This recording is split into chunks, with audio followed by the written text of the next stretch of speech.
This is the last day Julie Parsons spent with her 96-year-old grandmother. I was always there with my nanny. I was her biggest advocate. We were together all the time. She says Helen Norfleet, who suffered from multiple ailments, moved into Raleigh Court Health and Rehab Center in 2018, and she visited multiple times a week. But when COVID hit, that all changed. March the 13th was the last time that I was there in the facility. No visitors allowed. They stayed in touch with video calls, and Parsons says everything was fine for a while. But then we started noticing a decline. So I noticed her hygiene was not well. Her hair would just be so greasy. It would look wet. In September, Parsons says she got a call that her grandmother tested positive for COVID, and the next day she was told she had fallen out of bed. And I asked, how did that happen? She has bumper pads on her bed. And I was informed that the bumper pads were not on her bed that morning, and she fell out of the bed and busted her face, and it broke her glasses. Then came October. I was notified that Nanny had 2 wounds on her toes on her left foot, and that they were going to be watching those and taking care of those. Parsons says when they celebrated her birthday at a window visit, her face was still bruised from the fall in September, and her foot was wrapped. Weeks later, Parsons says she got another call. Her grandmother's foot was getting worse, and Parsons decided she wanted her taken to the hospital, where she eventually needed 2 toes amputated. She met her grandmother there, where she took this picture, her hair put up with Scotch tape. But that wasn't the worst of it. She was bruised all across her chest. She was bruised on her shoulder. She was bruised on her legs. She had a bed sore on her bottom. When they took the bandage off, the bone was exposed on her second toe. You could see the bone sticking out.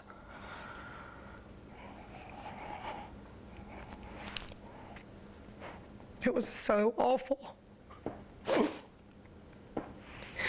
Parsons says 2 toes were removed, and then the family made the decision to move her to another facility. But in November, Nanny went back to the hospital and was put on hospice, dying 1 day later.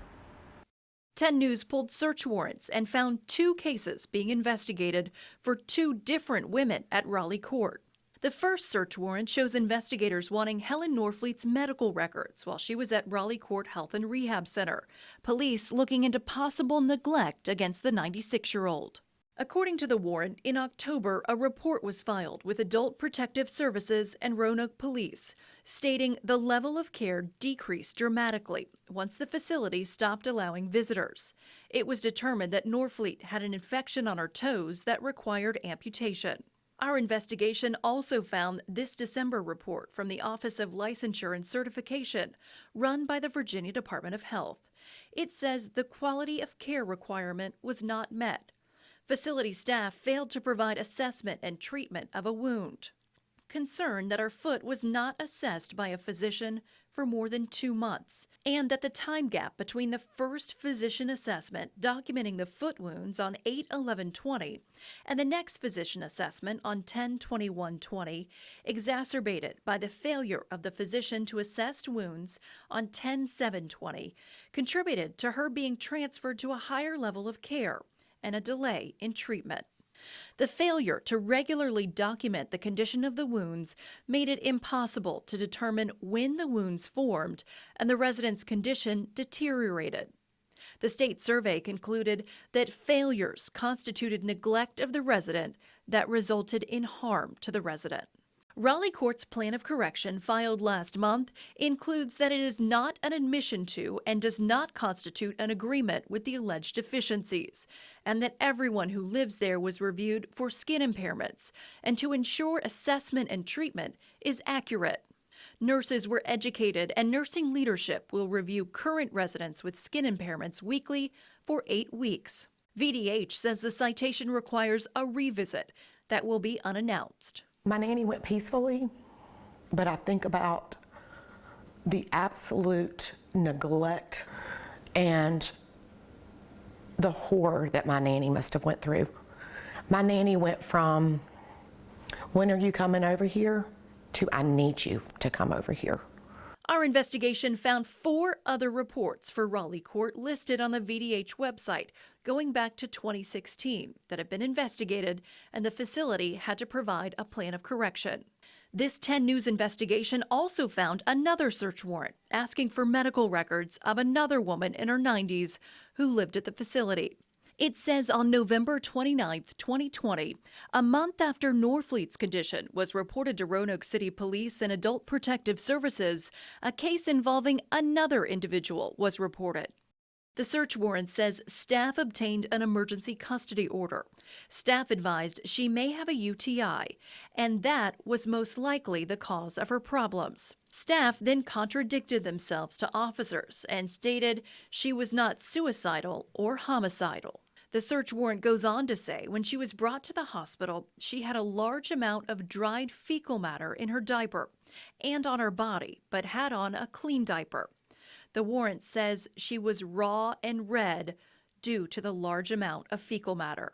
10 News contacted the Commonwealth's attorney about both of these cases to see if charges have been filed, and we're told both are being reviewed and more people need to be interviewed.